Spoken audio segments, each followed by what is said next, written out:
It's a great question, and I think a lot of the companies are still grumpy. I think what will likely to happen in reality is all the three party needs to work together.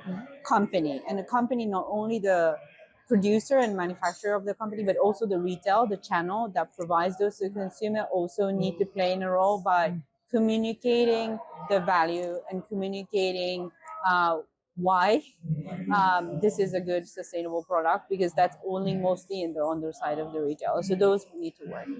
Government needs to work as well, in the sense where if there is a way around, sort of, if there is a regulation or restriction that is making it hard for the companies to do things in a sustainable way, that needs to be reviewed.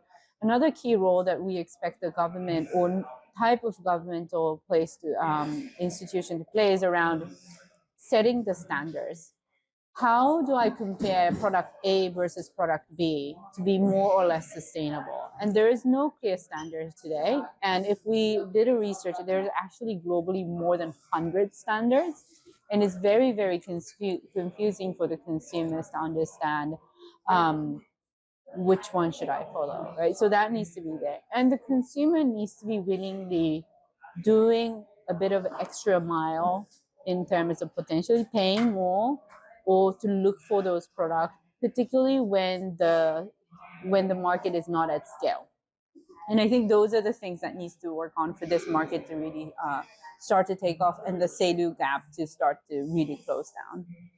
I hate to say this because it sounds so, but there needs to be a standard that is easy to communicate in terms of which environmental impact we're measuring, or which ESG scores we're measuring, and how transparent and sort of reliable those data points are to make sure that standard to be sufficient. And today it's not there, so it's really up for the consumer to figure that out. And it may not be, it is actually not easy. So I think that those all needs to play. So that's a great question. So what we found out is that when we look at the willingness to switch brand, the Filipino consumer has a certain level of willingness to switch, and it's actually high. And the reason is because they're constantly looking for something better. It's not that they're disloyal, they're just constantly looking for something better. So if you can provide that something better to your consumer, it is very likely that they will stay with you. So it's really important to understand what makes what is defined by the consumer and better, right? What is good for them? Is it the product? Is it the pricing? Is it the easiness to access those products? There are a lot of elements that we have in our sort of toolbox that explains that, and for the companies to really understand that, and then making sure that evolves with your core consumers or core customer base, I think is the way to keep them continue to love you. I'm not sure which one is good or bad. There is pros and cons to having the number of players. But in some markets, there are more than 3 players that will have enough market share to have a scale.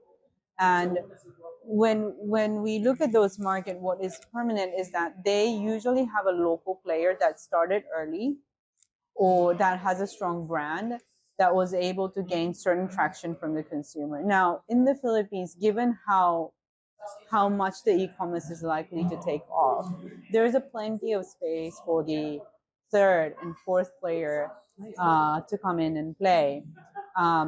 So I think there is a chance for the Philippines to actually have multiple players in the market.